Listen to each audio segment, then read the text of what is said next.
Hey everyone, welcome to Justice Redesign. I'm Steve Teskey. So today we're going to be talking about a billionaire private equity CEO who thinks he's figured out how to fix American higher education.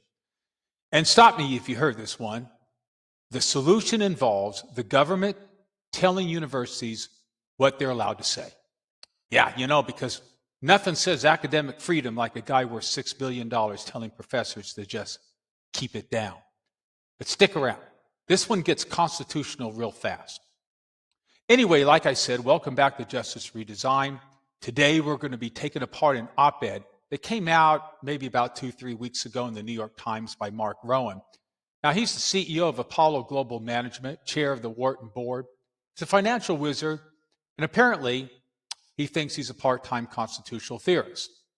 But let's give Mr. Rowan his due, because you see, he is successful. He's influential, highly educated, and he's been very active in pushing for change in higher ed. All that's true. But here's the thing. Credentials do not equal constitutional competence. And judging from this essay that he wrote in the New York Times, I'm not entirely sure Mr. Rowan understands the basics of the First Amendment's protection of speech. Look, I'm not saying he's wrong because he's a billionaire. I'm not saying he's wrong because he's just wrong. This isn't a wealth issue. You can't claim to protect speech by giving the government a choke collar issue. Marc Rowan is the CEO, as I said, of Apollo Global Management. So that's one of the largest private equity firms in the world. He's also the chairman of the board of Wharton, where he graduated. So you see, he's smart and he's powerful. He's basically what would happen if a hedge fund married a spreadsheet and their child grew up to lecture universities on how to behave. But notwithstanding the credentials, I don't think Mr. Rowan knows what Congress shall make no law actually means. Now, for those following along at home or at the office or wherever you are, that's the literal text of the First Amendment. Like, it's the very first sentence.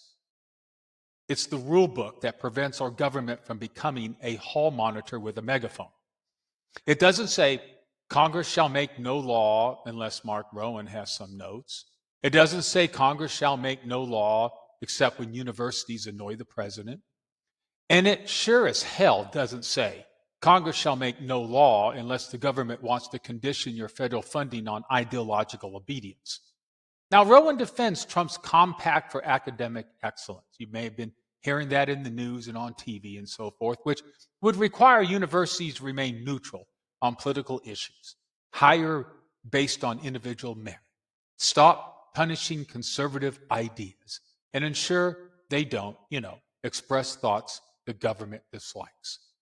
Rowan calls this common sense, which is interesting because when the government tells you what you can't say and punishes you by taking away billions if you don't fall in line, we usually call that something else, like censorship. How about state control? Or if you want to get really technical, an unconstitutional condition. The compact is like if the government said, hey, you're totally free to speak your mind as long as your mind agrees with us. You see, that's not freedom. That's not neutrality. That's the constitutional equivalent of someone holding your car keys and saying, hey, no one's forcing you to agree with me, but it would be a shame if you couldn't drive home. You see, Rowan talks about this compact the way a loan shark talks about helping the community. Sure, he'll partner with you. He'll set standards.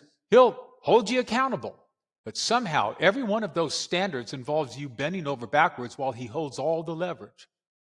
You see, this is not a compact. This is a hostage situation with PowerPoint slides. Imagine telling universities, we're not censoring you. We're just making sure you don't say anything controversial while we're paying the bills. That's like telling a teenager, you can date whoever you want as long as it's someone I approve of.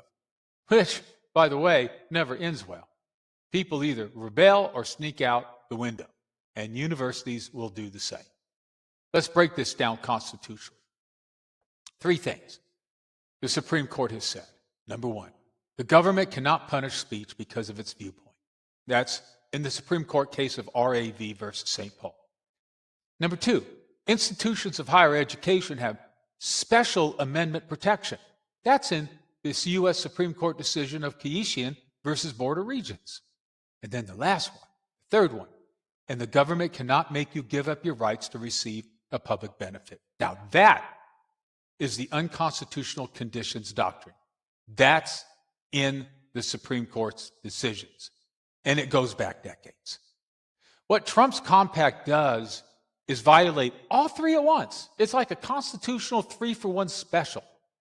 It's the legal equivalent of walking into a bakery, knocking the cake onto the floor, and saying, "Oh, you're welcome. I just improved your baking." So when Mr. Rowan says this compact protects free speech, what he really means is it protects free speech from universities by making sure the government decides what they're allowed to say, which is not how any of this works.